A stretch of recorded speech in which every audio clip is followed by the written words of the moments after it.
El marco legal de los delitos contra la vida, en este caso concreto, para ser precisos, dentro de la ubicación, están ubicados delitos contra los derechos de libertad.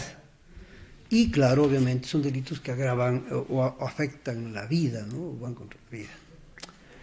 Bien tutelado jurídicamente, como usted podrá entender, es la vida y es un derecho, una garantía constitucional de importancia.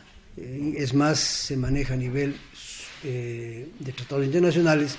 Cuando hablamos de convenios o tratados internacionales, sí, perdone la redundancia, que refieren la necesidad de protección de la vida de los seres que estamos en este planeta, pues, ¿no? En general, y especificando a los ecuatorianos dentro del marco constitucional.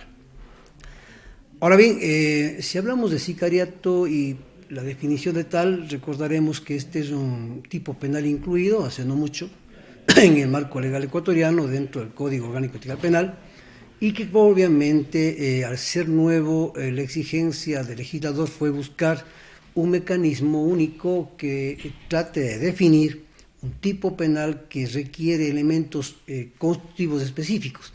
En el caso concreto me voy a referir al texto normativo. Primero tenemos, como decía, el asesinato, ¿verdad? Que ese tipo penal ya estaba incluido. Y en el 143 ya vamos al sicariato precisando. Ahora, ¿cuál es este elemento nuevo o este elemento elemento del tipo que debe configurar para que se dé o hablemos de sicariato y no de asesinato o homicidio? Es dice, la persona que mate a otra por precio, pago, recompensa, promesa remuneratoria u otra forma de beneficio, para sí un tercero. Entonces, no únicamente está de por medio el ejecutor del acto, es decir, quien mata o quien ejecute el acto, sino también aquel que oferte, pague o más para que el acto se excede.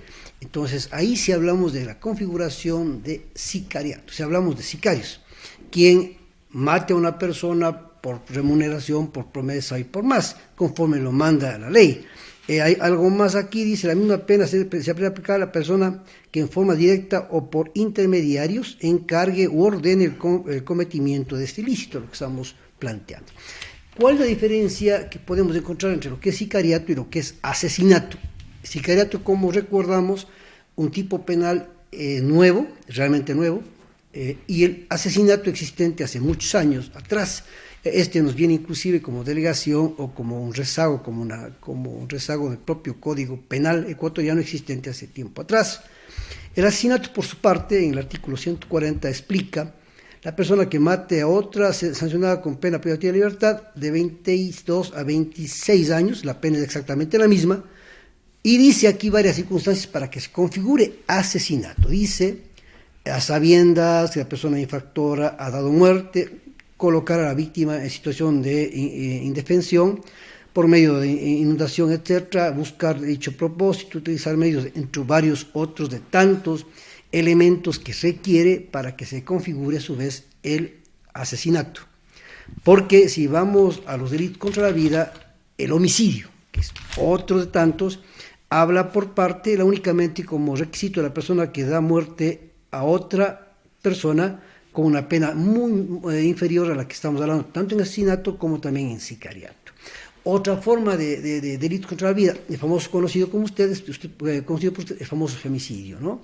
Hay requerimientos, también es otro. La justicia ha hecho o cumple una actividad importante dentro del seguimiento de los tipos penales, más afectado aún en las provincias del Guayas, me parece, Santo Domingo y Esmeraldas. En ciertos casos sí, efectivamente, los fiscales titulares de las unidades especializadas han seguido casos por sicariato y efectivamente han logrado sentencias por este tipo penal. En otros casos se ha ido por homicidio o por asesinato. El tema es medio no difícil, pero sí la investigación requiere mucho más profundidad para lograr determinar este factor, como expliqué al inicio, para hablar de sicarios. Recordaremos que este elemento antes formaba parte de uno de tantos que configuraban el asesinato y ahora se le sacó para que quede como un tipo penal independiente, es decir, promesa remuneratoria, etc. Es un asunto. Ahora, usted me pregunta cómo va la situación a nivel nacional. Como hemos comentado, por ventaja podemos hablar de una disminución. Los elementos policiales especializados han logrado, y obviamente militares, han logrado merma, en mucho más control y por lo tanto una merma importante en estos tipos de delitos. Pero he de decir que no es ajeno a usted y a la ciudadanía que aún continúan estos tipos de delitos en alcance, en avance. Quizás decíamos algún tema conversatorio, es lo mismo que ocurría hace ya tiempo atrás en el vecino país de Colombia. Encontrar ese efecto en inicio podemos entender el hecho cometido desde una óptica de primera mano, vamos a suponer, de que podemos encauzar la investigación. Si encontramos una muerte violenta provocado, en este caso causada por otra persona o un tercero, y sin elementos que nos permitan de alguna manera pensar se trate de sicariato o asesinato, iríamos por homicidio. Pero en el evento que exista ya elementos de convicción que nos involucren tipos o circunstancias propias de los tipos penales que acabamos de mencionar, sea sicariato o asesinato, la policía policía especializada investiga los temas, nos guían también como auxiliares de la justicia dentro del Sistema Nacional de Medicina Legal y Ciencias Forenses para poder también encauzar adecuadamente la investigación y lograr lo que queremos, que es descubrir el hecho, determinar qué hecho es y a sus autores. Ahora bien, hay un tema importante, la Fiscalía siempre se entenderá que es el que dirige desde el punto de vista técnico-jurídico. La investigación, si bien participa Fiscalía, pero quien ejecuta son los entes policiales y de otras entidades especializadas en ciertas áreas. Es un trabajo conjunto, sin duda alguna es un trabajo conjunto. La policía técnica llega al lugar, hace su labor y pues claro informa a Fiscalía acude al sitio, también cumple con su misión, al igual lo hará un médico legista posteriormente cuando tenga que hacer una autopsia de ley, etcétera, si es que tenemos un caso de muerte, como en este caso estamos planteando, y determinar cada organismo, cada unidad, su experticia, su práctica, a punto que Fiscalía cuente, porque así sería el caso, cada ente investigador da a la Fiscalía un elemento. Y la Fiscalía con estos elementos acumulados, agrupados y más, logra en primera instancia una imputación determinando un posible autor y, por supuesto, con una investigación posterior dentro de una instrucción fiscal. Luego, ya en la instrucción fiscal continuaremos con la investigación, la policía sin duda alguna continúa en esa labor, hay muchos actos de investigación que no se ejecutan aquí, sino en otras provincias, como por ejemplo en la unidad especializada en cuanto a barrido electrónico, ejemplo, en la ciudad de Guayaquil, otros de identidad humana y específicamente en cuanto a ADN y otros aspectos que se realizan en el Centro Forense de la ciudad de Quito. Eso se envía para que luego nos ayuden sacando las muestras aquí, por supuesto. Todos estos factores, como usted entenderá, toma tiempo. El tiempo necesario para que Fiscalía tenga elementos suficientes para llegar a lo que la ciudadanía quiere, que es la justicia, ¿no? Que se logre determinar a sus culpables y, obviamente, la sanción condigna al hecho cometido. Ahora, Fiscalía está en su función, la policía está en su labor, la Fiscalía con sus entes auxiliares en todo aspecto, hablemos de medicina legal, hablemos de inclusive aspectos psicológicos, todo esto tiene a mano. Ya luego viene el papel del juez, que es el juzgador, quien conoce y que a su vez también, basándose en lo que la Fiscalía le oferte como elementos de convicción en primera instancia y luego en la audiencia central de juicio como prueba, el fiscal determine, o el juez tendrá la suficiencia para, a través de principios que se manejan como conocido, el principio del juez de valoración de prueba. Entonces el juez tiene esta obligación ya luego de ubicar si es que el fiscal ha demostrado existe un delito y un responsable, habrá una sentencia condenatoria. Y puede darse el caso que el juez entienda que el fiscal no, si bien hay un hecho, una muerte causada por otro sujeto, no se ha demostrado de pronto quién es el sujeto. Entonces, existiendo un delito, no hay un responsable. O los elementos de convicción que existen en contra de este presunto responsable no son suficientes para llamarle a juicio. Y una vez en juicio también el tema es complicado porque estamos hablando de prueba. Fiscalía tiene la obligación de probar, porque entiéndase que el ejercicio público y la carga de la prueba está a cargo de Fiscalía, está de mano de Fiscalía.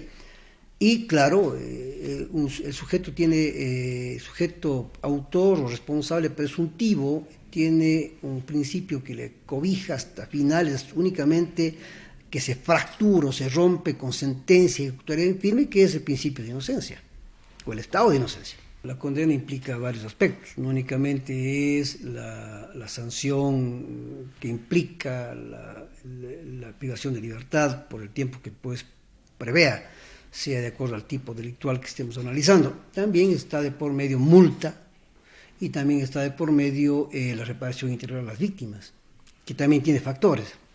La reparación integral a la víctima en cuanto a lo material, una imposición de un monto equivalente, etcétera, en efectivo, en dinero, perdón, una reparación también simbólica, que son varios aspectos, la necesidad, por decirle algo, de no revictimización, entre otros aspectos más que están contemplados en la ley de acuerdo a la norma. También está la necesidad, en el caso que el juez considere que el sujeto autor de un hecho punible sentenciado ya cumpla con alguna labor de índole psicológica o se someta más bien a la labor de índole psicológica para que de alguna manera se entienda que se cumpla con el propósito final de toda sentencia, que es la reinserción del sujeto a la sociedad, luego de cumplir la condena. Hay un ente propio de Fiscalía, que es el sistema de protección de víctimas, testigos y otros partícipes del proceso. En el evento que se detecte que una víctima secundaria o pariente, si quiere hablar así, de aquel que fue victimado o fue asesinado o se cometió un sicariato en su contra, sea perseguido o intimidado por familiares a su vez o sujetos ajenos, amigos o no del delincuente, claro, pueden ser incluidos en el Sistema Nacional de Víctimas Testigos, protección de víctimas testigos. ¿Eso garantiza Es propio, claro, sin duda. Entendamos, estamos hablando en situaciones complejas, no son situaciones sencillas. El delito que estamos conversando implica una pena de primera instancia bastante considerable, estamos hablando de 22 a 26 años.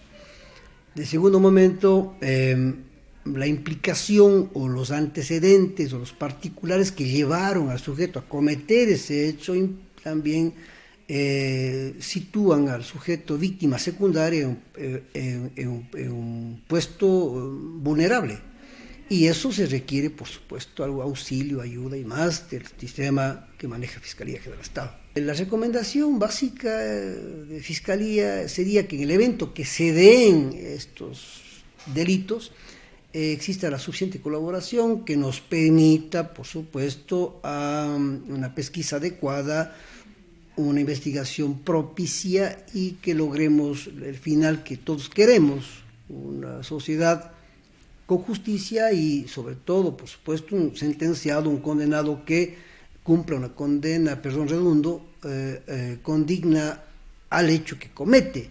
Eso como sería, no hablamos de recomendación, sino más bien un hecho lógico, ¿no? Práctico.